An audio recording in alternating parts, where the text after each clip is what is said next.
보통 우리가 건강검진 받고 결과를 들을 때 그 엑스레이나 MRI 사진을 보면서 딱 기대하는 게 있잖아요. 아, 네네. 확실하게 눈에 보이는 거 말씀하시는 거죠? 맞아요. 뼈가 부러졌으면 그 하얗고 날카로운 선이 딱 보이고 의사 선생님이 거기를 가리키면서 여기 금이 갔네요. 이렇게 말해주는 그 명확성이요. 아주 직관적이고 깔끔하죠. 그렇죠. 이분법적이니까요. 뭐 문제가 있거나 없거나 사람들은 그렇게 눈에 보이는 것, 좀 확실하게 범주화할 수 있는 기준에서 심리적인 안정감을 얻거든요. 네, 그런데 우리가 나이가 들어가면서 마주하게 되는 재무적인 문제, 혹은 뭐 신경계의 노화나 사회 시스템의 변화, 약간 이런 영역으로 발을 들이는 순간 그 깔끔했던 엑스레이 기계가 갑자기 딱 고장난 것처럼 느껴집니다. 아, 명확한 선이 사라지는 거죠. 네네. 선은 사라지고 현실의 풍경은 아주 탁하고 복잡해지잖아요. 오늘 이 심층 분석의 목표는 바로 그 진흙탕 속에서 명확한 패턴을 찾아내는 겁니다. 아주 중요한 작업이죠. 오늘은 2026년 5월 11일 월요일입니다. 케어유 뉴스 김영래 편집장이 지난 24시간 동안 쏟아진 그 국내외 시니어 트렌드를 집약해서 분석한 핵심 자료들을 오늘 전부 들고 왔습니다. 네, 기대가 되네요. 그 초고령 사회라는 단어가 막 교과서 속 미래가 아니라 당장 청취자 여러분이 마주한 오늘의 현실이 된 지금 우리의 지갑, 건강, 그리고 사회 구조가 어떻게 뒤집히고 있는지 그 거대한 퍼즐 한번 맞춰보겠습니다.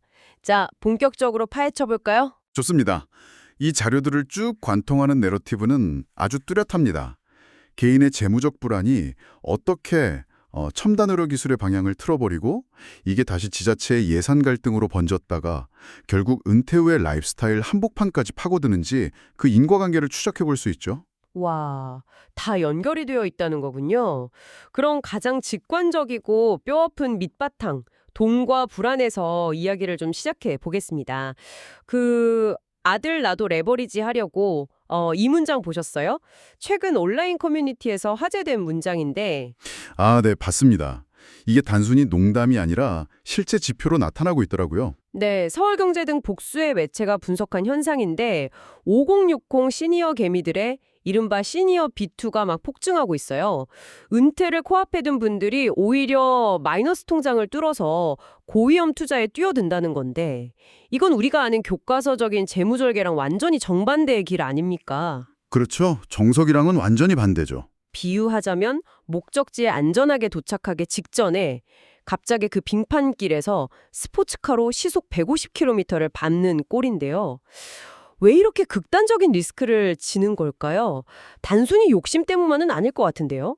빙판길 기후가 현상의 위험성을 되게 잘 보여주긴 하는데 그분들이 왜 엑셀을 밟는지 그 동기를 설명하기엔 약간 부족합니다.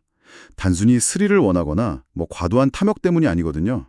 그럼 뭔가 다른 이유가 있다는 건가요? 네, 오히려 뒤에서 막 쫓아오는 무언가를 피하려는 아주 절박한 도주에 가깝습니다.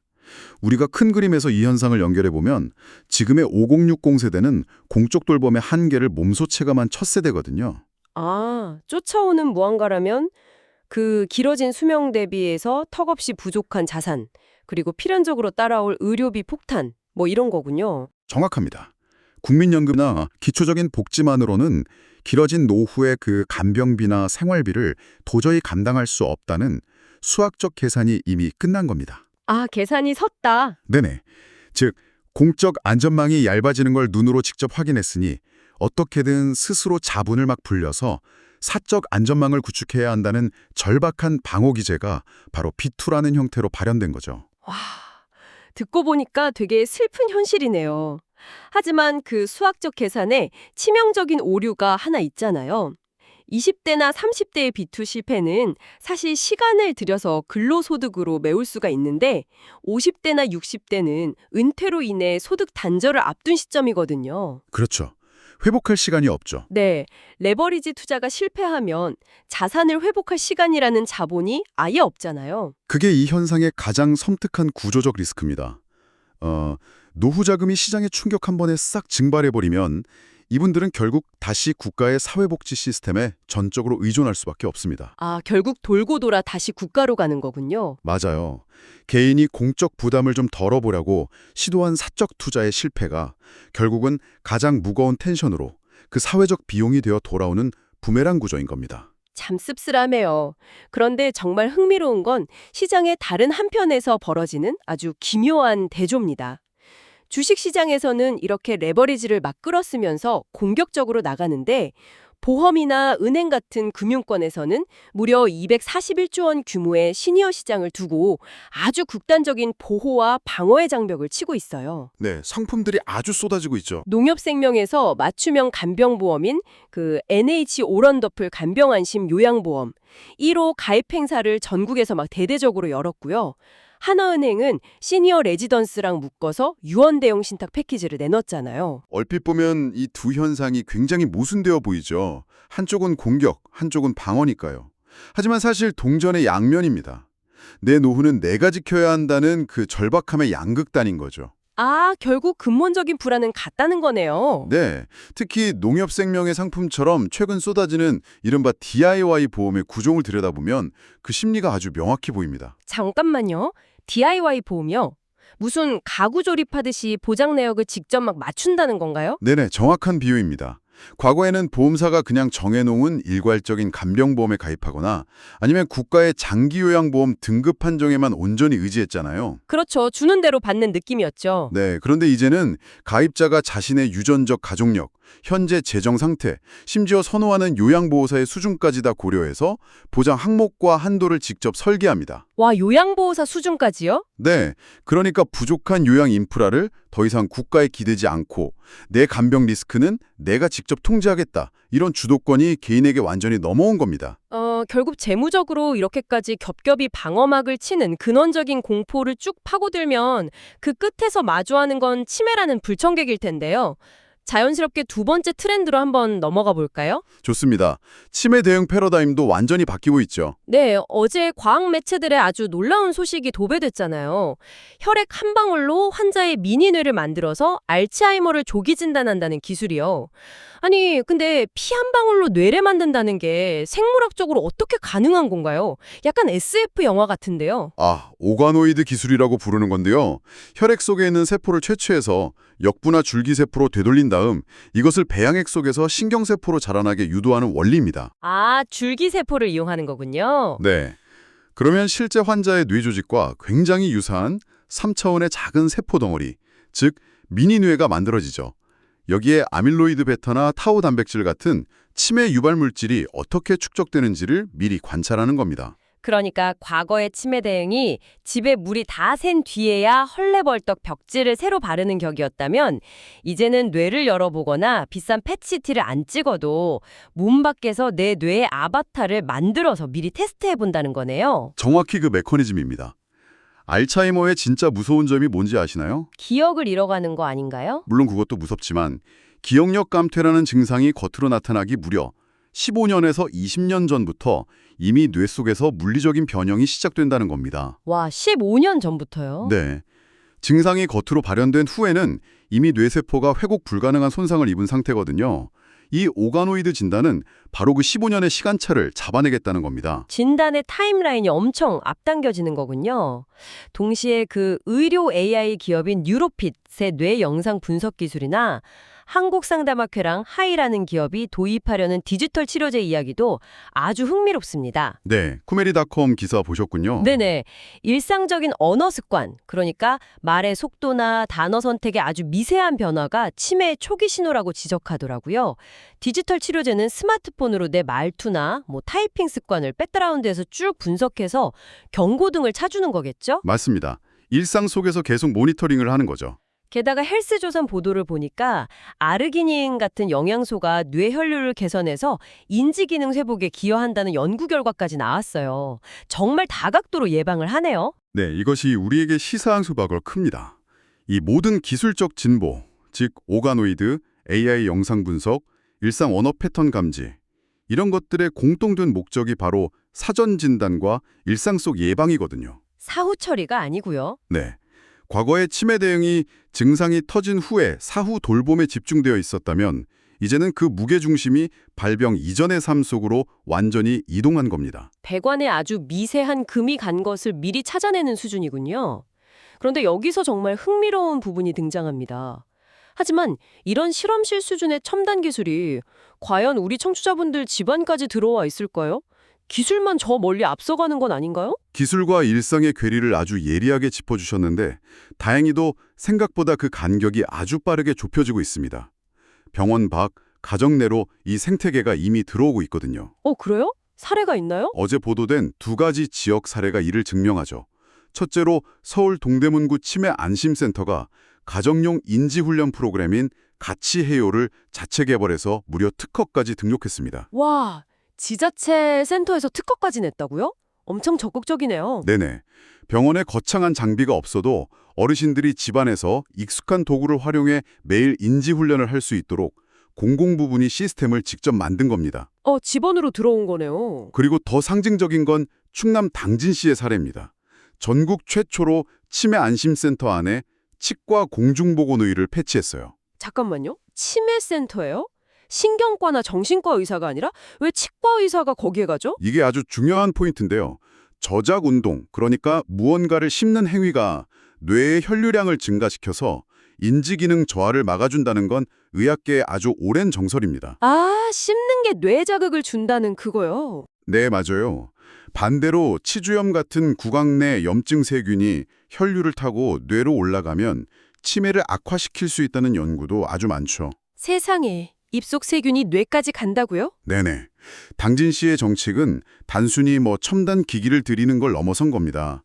구강 건강이라는 아주 일상적인 요소를 치매 예방의 핵심 고리로 연결한 거죠. 기술의 고도화만큼이나 이렇게 지역 밀착형 거점에서 내 치아 상태를 봐주는 촘촘한 돌봄 체계가 실질적인 예방을 완성하는 거거든요. 우리 동네 보건소에서 치아 관리 받으면서 치매를 예방하고 또 집에서는 특허받은 프로그램으로 매일 훈련한다. 와, 개인이 고군분투하는 재무적 불안을 지역사회가 기술과 제도로 방어해주는 그림이 딱 그려지네요. 그렇죠. 이상적인 그림이죠. 그렇다면 여기서 필연적으로 시선을 확장해 봐야겠습니다. 개인과 기술이 이렇게 치열하게 변화하고 있다면 이를 뒷받침해야 할 국가와 지자체의 현실은 어떨까요? 머니투데이 분석 기사를 보니까 전국 지자체의 복지 예산 배분 구조가 아주 요동치고 있다면서요. 네. 현금의 흐름이 결국 그 사회의 구조적 갈등과 힘을 보여주는 가장 투명한 지표잖아요. 분석에 따르면 지방정부 복지 예산의 무게중심이 청년과 고용 분야에서 노인과 의료 쪽으로 아주 급격하게 그리고 무겁게 이동하고 있습니다. 65세 이상 인구가 전체의 20%를 넘었으니까 어떻게 보면 예산이 인구 비율을 따라가는 건 당연한 수순으로 보이기도 하는데요. 현상적으로 보면 당연하죠. 하지만 단순히 인구 비례의 문제를 넘어서 이 현상에 불을 붙이는 동력을 봐야 합니다. 어제 보도된 자료들만 봐도 이건 여야나 이념, 지역을 가리지 않아요. 천국 공약 경쟁 말씀하시는 거군요. 여기서 청취자 여러분께 잠시 명확히 고지해 드릴 게 있습니다. 지금부터 나누는 이야기는 철저히 중립적이고 사실적인 보도 내용만을 전달하는 것이며 저희가 특정 정치적 입장을 지지하거나 비판하려는 의도는 전혀 없음을 밝혀둡니다. 네, 사실관계만 짚어보는 거죠.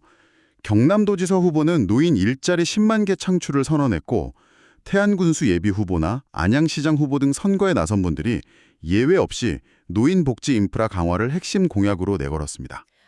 정치인 입장에서는 표밭에 가장 큰 지분을 차지하는 고령층을 향해 예산을 쏟아붓겠다는 공약을 던질 수밖에 없겠네요. 네, 철저한 수요와 공급의 법칙인 거죠. 하지만 이건 마치 한정된 파이를 두고 온 가족이 식탁에 앉아 있는데 파이 크기는 그대로거나 줄어들고 있는데 특정 누군가의 몫만 계속해서 커져야 하는 그런 제로섬 게임 같네요. 비유가 아주 정확합니다. 이런 예산의 쏠림이 계속 고착화되면 결국 청년 일자리나 교육 인프라 예산이 줄어들 수밖에 없을 텐데 이거 세대 간 재정 갈등이라는 거대한 시한폭탄이 되는 것 아닌가요? 바로 그 지점입니다.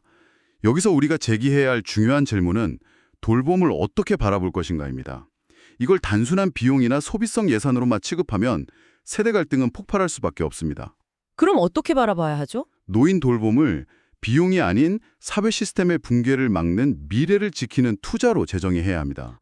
미래를 위한 투자요? 네, 지방정부 혼자 독박을 쓰는 구조에서 벗어나 중앙정부 차원의 재정분권이 필요하고요. 아까 말씀드린 사적 보험 같은 민간 자원을 결합하고 궁극적으로는 세대 통합형 복지 설계로 가야만 이 딜레마를 풀 수 있습니다. 정말 첩산중이네요. 재무, 의료, 사회적 제도를 다 극복하고 자, 이제 마침내 좀 여유로운 은퇴 라이프스타일을 즐기려는 시점이라고 가정해보죠. 그런데 그것에도 아주 예상치 못한 구조적 허점이 도사리고 있다는 지적이 있습니다. 케어 유니스 칼럼 아침마다 지혜 350호에서 다룬 그 크루즈 여행의 역설 맞죠? 네, 은퇴 후 라이프스타일의 상징이자 글로벌 시니어 산업의 핵심이 바로 크루즈 여행이잖아요. 60대 이상이 이 산업의 절대적인 핵심 소비자입니다. 다들 로망으로 꼽는 여행이잖아요. 맞아요. 그런데 최근 한 크루즈선에서 희귀 바이러스 집단 감염 사태가 발생했습니다. 이건 단순한 불운이 아니라 크루즈라는 공간의 구조적 특성 때문에 터진 아주 치명적인 맹점입니다. 정말 아이러니하네요. 최고급 자재로 바다 위에 럭셔리 호텔을 지어놓고 정작 거기에 주로 묵는 사람들을 위한 비상구는 안 만들어 놓은 셈이잖아요. 아니 근데 코로나 이후로 크루즈 업계 방역 시스템 엄청 깐깐해지지 않았나요? 하드웨어 자체는 좋아졌죠. 문제는 그 방역 시스템의 기준점입니다. 현행 방역 기준이 일반적인 면역력을 가진 건강한 성인 여행객에 맞춰져 있거든요. 아, 기준이 시니어가 아니군요. 네, 수천 명이 밀폐된 선내에서 집단 식사를 하고 같은 공조 시스템의 공기를 마십니다. 노화로 인해 면역세포 반응이 떨어지는 면역 노화 상태의 취약계층에게는 이 최고급 시설이 오히려 아주 치명적인 바이러스 배양 접시가 될 수 있는 겁니다. 30대에게는 그냥 며칠 앓고 지날 감기 바이러스가 70대 시니어에게는 생명을 위협하는 폭탄이 될 수 있다는 거네요. 바로 그겁니다. 그렇다면 이 문제는 단순히 크루즈 회사들의 어떤 서비스 개선 정도로 끝날 일이 아니지 않나요? 우리 시니어 여행 산업 전체가 제도로 바꿔야 하는 것 같은데요. 같은 초고령 선진국들의 논의를 눈여겨봐야 합니다. 거기는 이미 시니어 전용 의무화 제도를 법으로 논의하고 있어요. 사전 스크리닝을 의무화하고 고령자 전담 의료 인력을 반드시 선내에 배치하도록 하는 식이죠. 아, 안전을 아예 법으로 박아두는 거군요. 우리는 어떤가요? 국내 업계의 안전 서비스는 여전히 프리미엄 패키지에나 들어가는 선택 옵션 수준에 머물고 있습니다. 시니어의 여행권은 보장되어야 하지만 그건 철저한 안전이라는 튼튼한 기반 위에서만 성립한다는 걸 보여주는 사례죠. 와, 오늘 우리가 맞춰본 퍼즐 조각들을 다시 한번 쭉 펼쳐보니까 김영래 편집장의 오늘의 트렌드 한 줄 요약이 정말 피부에 확 와닿습니다. 노후 자산은 비투 위험에 흔들리고 간병 리스크를 스스로 설계하는 시대가 열리고 있습니다. 라고 하셨죠. 네. 결국 국가나 제도의 지원이 한계에 부딪히면서 요양보험부터 자산관리, 의료 예방까지 모든 것이 철저하게 개인화된 DIY의 영역으로 넘어가고 있다는 선언입니다. 정말 누구도 대신 책임져 주지 않는 시대네요. 편집장님이 이 대목에서 고전 책은담의 지혜를 부드럽게 인용하신 게 참 인상 깊었습니다. 하늘이 내게 야박하게 굴면 나는 덕을 두텁게 닦아 맞이하고 내게 험난함을 안기면 나는 돌을 형통케 하여 뚫고 나아간다. 네. 기술과 예산, 제도가 결코 완벽하지 않은 이 척박한 현실 속에서도 내 삶의 주도권을 쥐고 의연하게 대처해 나가는 시니어들의 내면적 결기를 보여주는 아주 훌륭한 문장이죠. 맞습니다. 스스로 방어막을 짜고 일상에서 인지 훈련을 돌리며 대비하는 우리 청취자 여러분의 모습 그 자체네요. 자, 오늘 심층 분석을 마무리하면서 청취자 여러분께 조금 새롭고 도발적인 질문을 하나 던지고 싶습니다. 어떤 질문일지 궁금하네요. 오늘 우리가 살펴본 대로 모든 것이 철저히 개인화된 DIY의 영역으로 넘어가고 있잖아요. 그렇다면 여기서 한 걸음 더 나아가서 만약 여러분의 재정과 건강의 최후 안전망이 온전히 개인의 지갑 사정과 정보력에만 좌우된다면 우리가 알던 이웃과 공동체라는 단어의 의미는 도대체 어떻게 변하게 될까요? 각자 도생의 사회에서 공동체의 의미라. 묵직하네요. 네. 혹시 미래의 시니어들은 파산하는 국가에 기대거나 온전히 혼자 짐을 지는 대신에 서로가 서로의 위험과 자원을 분담하는 완전히 새로운 형태의 공유 공동체를 스스로 발명해내야만 하는 것은 아닐까요? 청취자 여러분은 어떻게 생각하시나요? 어쩌면 이미 우리 일상 어딘가에서 그런 새로운 형태의 연대가 조용히 움트고 있을지도 모르겠습니다. 네, 오늘 다룬 이 자료들이 청취자 여러분의 시야를 넓히고 미래를 든든하게 설계하는 데 유용한 도구가 되었기를 바랍니다. 지적 호기심을 자극하는 흥미로운 시간이었어요. 저도 오늘 함께 퍼즐을 맞추면서 많은 인사이트를 얻었습니다. 좋습니다. 그럼 저희는 다음 심층 분석에서 더 날카롭고 깊이 있는 이야기로 다시 찾아뵙겠습니다. 끝까지 귀 기울여 주신 여러분 고맙습니다. 다음 심층 분석에서 뵙겠습니다.